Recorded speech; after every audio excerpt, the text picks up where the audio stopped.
Section 1.2 Rational Exponents.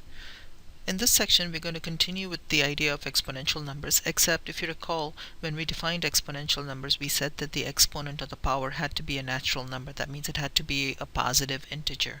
So it could not be a decimal, it could not be a fraction, it could not be a negative number, it could not be zero. In this section, we're going to extend that idea by taking a look at rational exponents. Rational in math is just a fancy word for fraction. Always remember that. You will see the word rational throughout this course. Anytime you come across that word, just remember all it means is a fraction. So we're going to take a look at that. How do we deal with exponential numbers where the exponent is a fraction? Okay, so that's what we want to do today. So let's get started. Right? So we're going to define a rational exponent as this. We're going to say that if n is an even positive integer,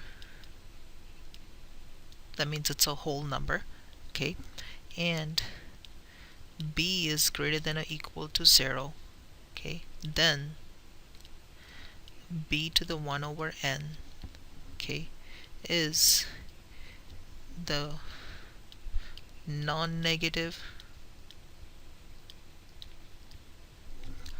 real number such that b to the 1 over n raised to n is equal to b. Okay, so that's one way to look at a rational exponent. You can see my exponent now is a fraction. Okay, so we say if n is an even positive integer, whole number like 2, 3, 4, 5 and so on, and b is a positive number, then we define b to the 1 over n is a non-negative real number such that b to the 1 over n raised to n is equal to b. And you can see that if I were to multiply this using exponential property that we learned in the last section, you'll get 1 over n times n is just 1. That's what we end up with. Okay. There's another way to, and that's just for the even one. Let me go ahead and give you the other definition for odd, and then I'll give you a different definition. If n is an odd positive integer, okay, then b to the 1 over n is the real number such that b to the 1 over n to the n is equal to b. So what this tells you is that we don't have this requirement anymore. When we have odd when n is odd, we don't have that requirement. B doesn't have to be positive. It can be anything. When we say b is greater than or equal to 0, we're really implying here that it is positive, because when numbers are greater than 0, that means they're to the right of 0 on the number line, so they're positive. So that's one way to define this. Another way we could have defined this is we could have said that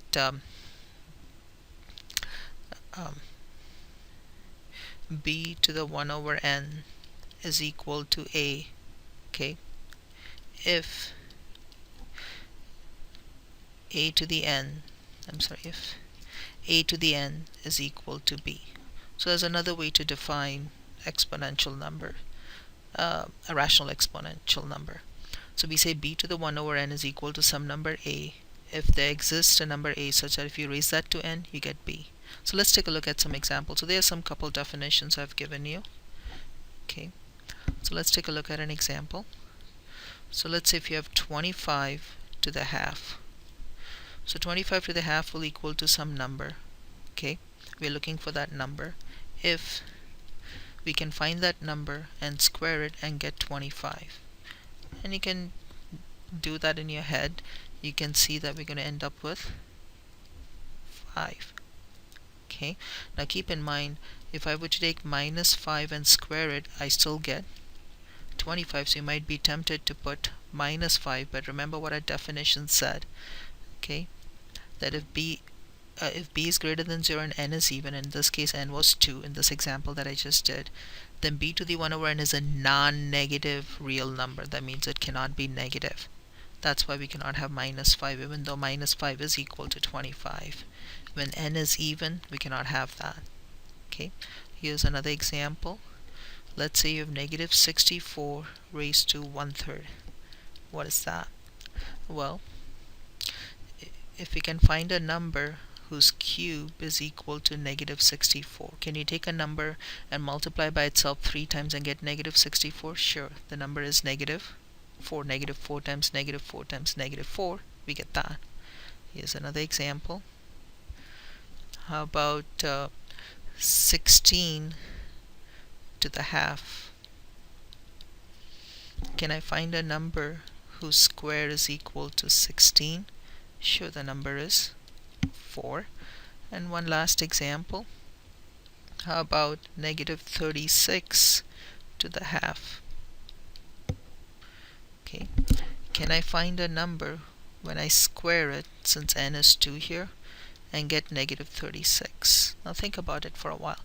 Anytime you square any number, we end up always with a positive number. When we square any number, we'll always end up with a positive number. So is there any way to get a negative 36 out of it? No, that's not possible. So this is not a real number. So to evaluate numbers when the exponents are rational, all we have to do is basically look for numbers raised to that n value that you're taking the rational number to, and see if you can find such a number. So and I've given you some example. Let me just do one last one before we move on. Okay, let's say you have minus 32 raised to 1/5. The only time you have to really worry about is when n is even, when that denominator is even. In this case it's odd, so we can do this. I want to find a number. If I take it to the 5th power, since n is 5, I end up with negative 32.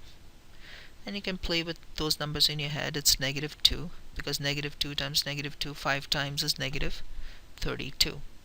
Okay, so I gave you some examples of rational exponents here, and I also gave you a couple definitions to look at. Let's take a look at some properties of properties of rational exponential numbers.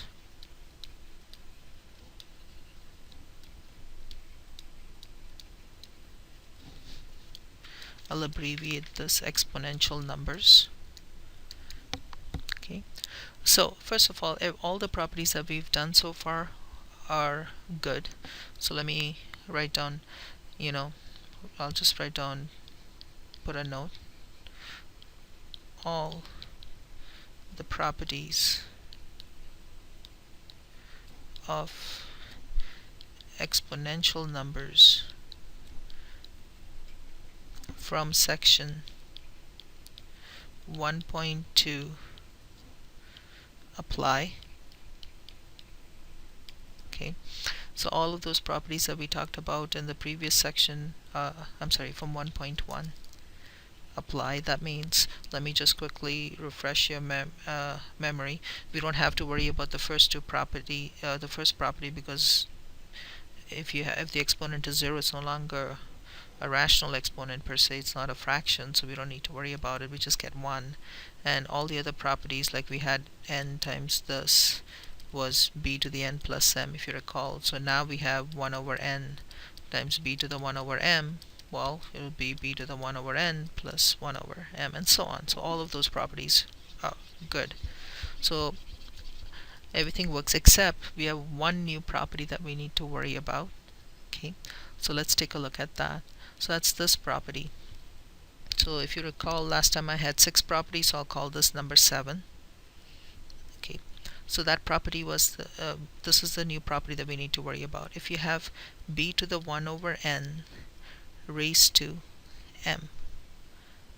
Okay, so I'm sorry, let me write it this way. That might be b to the m over n.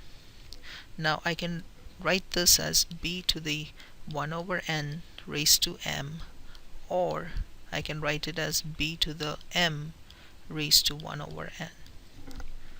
And the reason for that is because according to the property of exponential numbers, I can multiply this and get this back. Same thing, I can multiply this and get this back.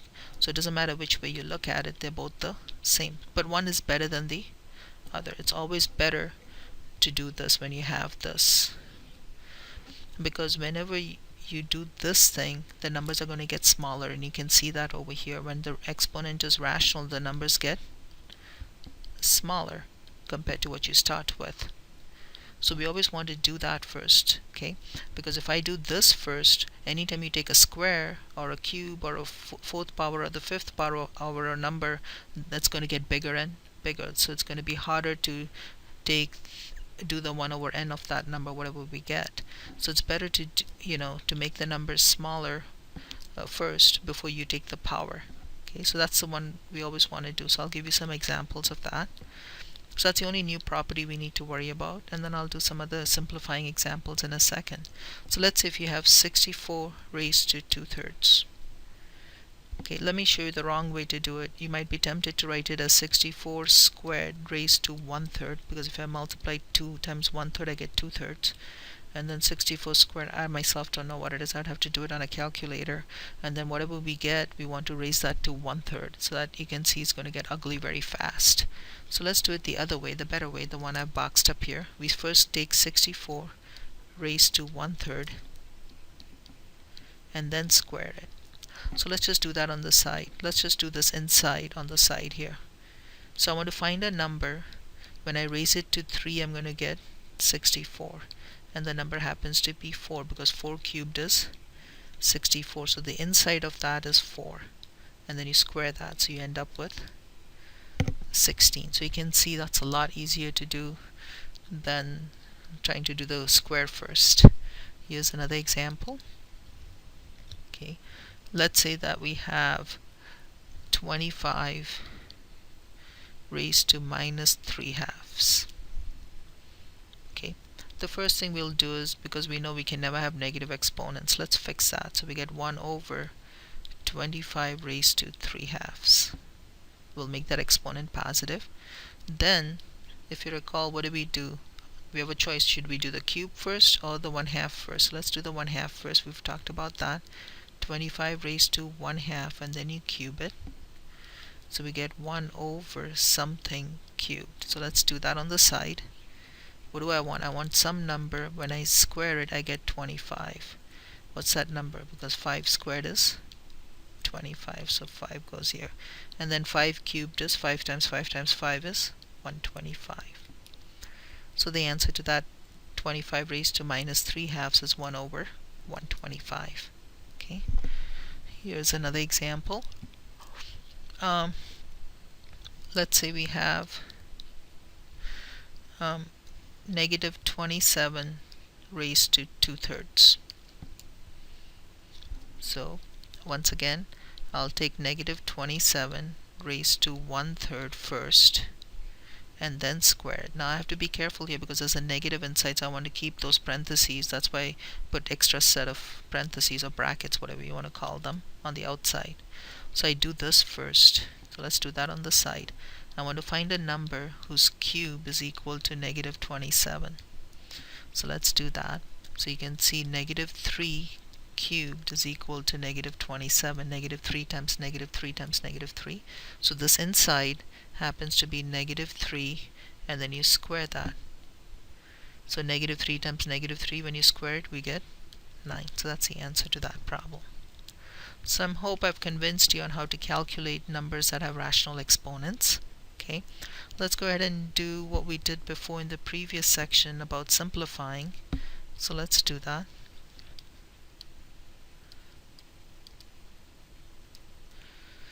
Okay, so we're going to do simplifying exponential expressions.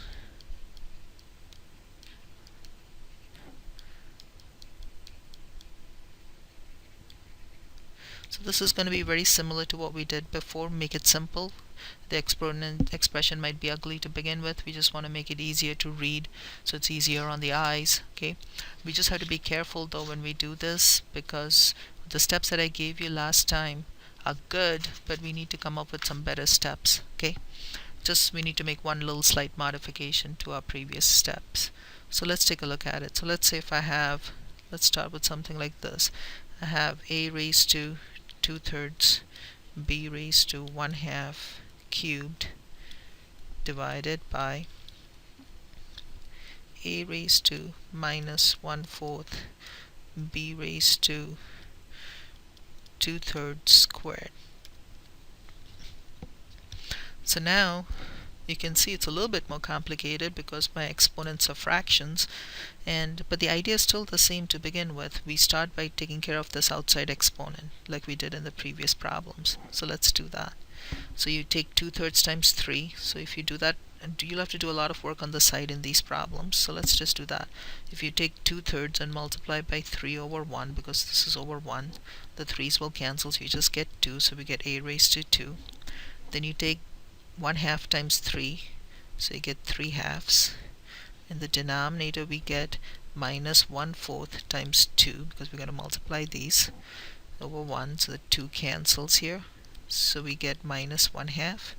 So we get a raised to minus 1/2, and then get b raised to, we have 2/3 times 2, so we get 4/3. Okay, so that's what we end up with. That's great. Now, if you recall what we did in the previous one, we just started canceling. But it's really hard to cancel things when the exponents are fractions. But before I cancel, I have to make negative exponents positive. So this one has a negative exponent, so it needs to go to the top. So we get a squared b raised to 3/2 a raised to 1/2 divided by b raised to 4/3. So now it's really hard to cancel these numbers here with b's because it's hard to cancel fractions. So it's important that when we are working with exponents that are rational, instead of canceling, we just move everything to the top. Even if it's not negative, we move it to the top. Okay, so that's what we want to do, and that's one way to tackle it. There's other ways you can do that, but I prefer moving everything to the top. It's just easier. So you get a squared a raised to 1/2 b raised to 3/2 b raised to negative 4/3. Okay, and then we can use the properties of exponential numbers. I'm multiplying two exponential numbers with the same base. I can add the exponents. So we have 2 plus 1/2. Anytime you're adding fractions, we need a common denominator. In this case, the common denominator is 2. So I'm going to have to multiply this by 2 and 2 here. So we get 4 over 2 plus 1/2. This one already has a 2 as a denominator, so we get 5 over 2. So we get a raised to 5/2 plus b. This time, and I'll do all the scratch work on the side. That's the best thing to do. We have 3/2 plus, minus 4/3. Out here we are multiplying two exponential numbers with the same base, so we can add these exponents. That's what we're doing. Out here the common denominator is 6. So I'm going to multiply this by 3 and 3 and this by 2 and 2 to make them the same denominator. So we get 9 over 6 minus 8 over 6. So we get 1 over 6. 8 minus 1 is 1. So we end up with 1/6. And there's your answer. Okay. So what is different about simplifying rational exponential numbers? All you have to remember is, because we cannot cancel, once we take care of the outside exponent, all we need to do is move everything to the top, combine whatever you can combine, and if then you have any negative exponents left, you move them all back to the bottom. Okay, so let me go ahead and do one more example of this, and then we'll be done with this section. The next section, which is on radicals, will be an extension of this, so it'll be easier to do. So let's take a look at another example really quick. So let's say that if I have a raised to negative 1/2, b raised to negative 1/4, c raised to 2/3 squared divided by 4 times b raised to 2, c raised to 3 raised to 1/2. Okay, so let's take a look at how to do this. Again, you can see exponents are rationals, they're fractions. So the first thing we do is, as always, take care of the outside exponent. So let's do that. We get a raised to what? You multiplied this and this. So we get negative 1. B raised to negative 1/2, because you take negative 1/4 multiplied by 2. 2 cancels, so you get negative 1/2. And you get c raised to 4/3. In the denominator, we get 4 raised to 1/2, b raised to 1, c raised to 3/2. Okay, so we're just distributing those exponents. Alright, so now what did I say to do? Move everything to the top that we can combine. These two can go to the top. Now the 4 doesn't need to go to the top because that already has a positive exponent. We can just take care of that. What is 4 raised to 1/2 equal to? We want to find a number whose square is equal to 4. So the number is 2. So this really is just a 2. Okay, so we just need to move those two things to the top. We don't need to move that 2. So we get a raised to -1, b raised to -1/2, c raised to 4/3, b raised to -1, c raised to -3/2 over 2. So now let's see what we can collect. This and this can be combined because we are multiplying and they have the same base. We can add those exponents. So we have 1/2 minus 1. The common denominator is a 2, so I'm going to multiply this by 2. So we get negative 1/2 minus 2 over 2. So we get -3 over 2. So we get a raised to -1. That stays there. There's no more a's. B raised to -3/2. Same thing with c now. Let's do c.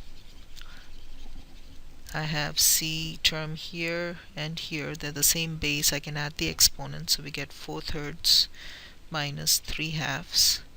The common denominator is 6. So you multiply this by 2 and 2, and this by 3 and 3. So we get 8 over 6 minus 9 over 6. So we end up with -1 over 6. C raised to -1 over 6. And again, you might think you're done, but remember, we can never have negative exponents, so we need to move all the negative exponents to the bottom. In this case, all of them have negative exponents.